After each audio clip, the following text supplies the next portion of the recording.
vais tout de suite céder la parole, pour commencer, à celle qui va parler non pas en son nom propre directement, mais au nom de celles et ceux qui ont connu la bataille de Stalingrad, pas forcément directement, mais qui étaient vivants. De leur vivant, ils l'ont connue.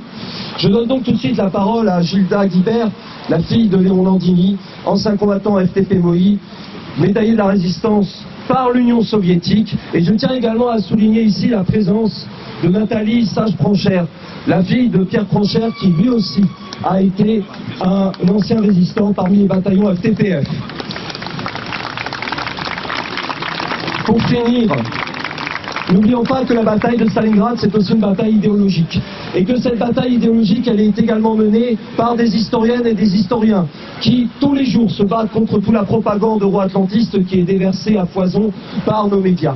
Et je tiens donc à ce que soit saluée, si présente, Annie Lacroix-Riz, historienne, qui mène un rude combat depuis des années pour, justement, triompher de toute la propagande réactionnaire anti-Stalingrad, anti-soviétique et anti-communiste. Je cède tout de suite donc la parole à Gilda Guibert. À toi, Gilda. Oui, merci à tous. Je répète ce qu'il a dit, effectivement, je ne parle pas en mon nom. Ça, c'est un discours que j'ai préparé de la part de mon papa, donc Léon Landini, qui, bien qu'il est... Hein? Alors, c'est le discours de Léon Landini, c'est pas le mien. Léon Landini qui a 97 ans, qui n'a pas pu venir, et croyez bien qu'il le regrette, parce que là-haut il a toujours 17 ans, et il est toujours combattant. Et donc, effectivement, il est officier de la Légion d'honneur, médaillé de la Résistance, dans laquelle il est entré à l'âge de 16 ans, en faisant dérailler déjà des trains avec ses camarades. Grand mutilé de guerre, parce qu'il a été torturé par Klaus Barbie et ses sbires, on va dire. Officier, franc-tireur et partisan de la main-d'œuvre immigrée, et il est président de l'amicale des francs-tireurs et partisans de la main-d'œuvre immigrée, des bataillons de Lyon et de Grenoble, Carmagnole, Liberté. Et il a été décoré par l'Union des républiques socialistes soviétiques pour fait de résistance. Voilà. Alors ça, c'est lui. En son nom, en celui de Pierre Pranchère, en celui de Jean-Pierre Hémen, que je ne veux pas oublier, je vais vous livrer le discours. Voilà. Mon père conserve encore profondément en lui le souvenir des images de propagande qu'on voyait en 1942 dans les cinémas, dans les actualités des cinémas de l'époque. Et on voyait sur la ville de Stalingrad des centaines d'avions allemands qui tournoyaient et qui lançaient des bombes. Cette explosion des bombes faisait crouler les murs des maisons et des bâtiments d'usines. La terre se cabrait. L'air était empli de sifflements de balles. La ville n'était plus qu'un immense amas de ruines, armatures déchirées, rails défaits, pierres déchiquetées, immeubles en cendres. Et la propagande nazie fanfaronnait, annonçant la prise programmée de la ville de Stalingrad et l'écrasement total de l'Union soviétique et du communisme. En voyant ces images, mon père se disait, mais comment les soviétiques vont-ils pouvoir tenir sous ce déluge de feu? Pourtant, non seulement ils ont tenu, mais ils ont vaincu.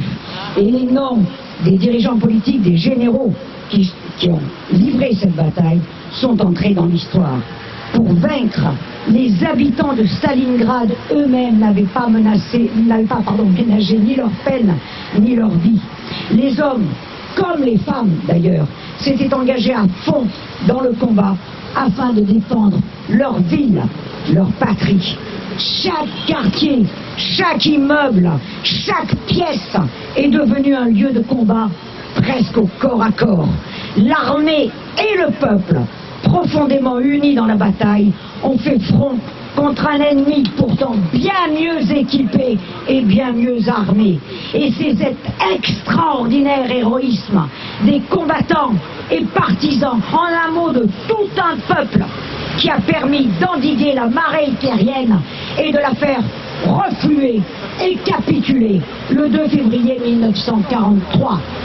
On a compris alors que c'en était fini de l'invincible Wehrmacht Et l'annonce de la victoire de l'armée rouge a été pour la résistance dans tous les pays occupés, et plus particulièrement en France, la preuve que ces combats destinés à libérer le pays et à rétablir la liberté transformaient son espérance en évidence. La conviction de vaincre l'ennemi abhorré devenait certitude. Et pour les résistants, et plus particulièrement pour les communistes, comme mon père, cette victoire retentissait comme un appel à intensifier la lutte contre l'occupant et comme l'augure d'une prochaine libération. Début 1943, il n'y avait pas une ville, un village, un hameau dans notre France où des hommes et des femmes ne prononçaient ce nom avec émotion et reconnaissance: Stalingrad. Ce coin de terre si lointain devenait soudain si proche, si cher à leur cœur.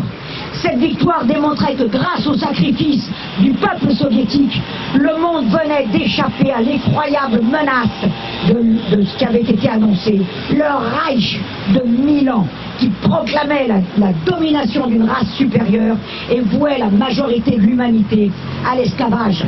Et comme Ernest Hemingway, on sut alors que quiconque aime la liberté a une telle dette envers l'armée rouge qu'elle ne pourra jamais être remboursée.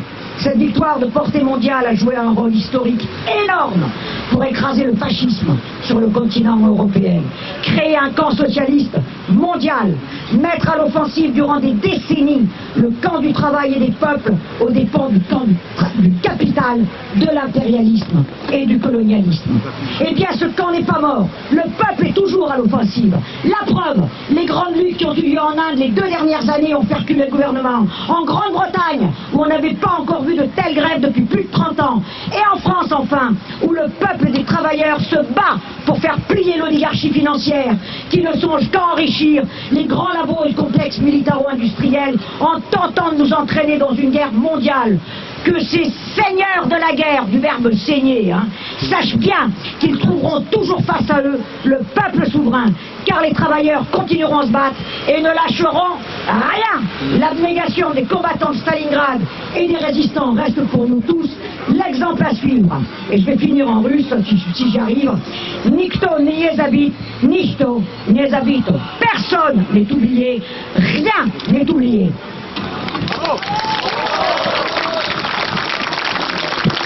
Merci à Judas Guibert. À Stalingrad, on les a eus. 2023, le combat continue. À Stalingrad, on les a eus. 2023, le combat continue. À Stalingrad, on les a eus. 2023, le combat continue.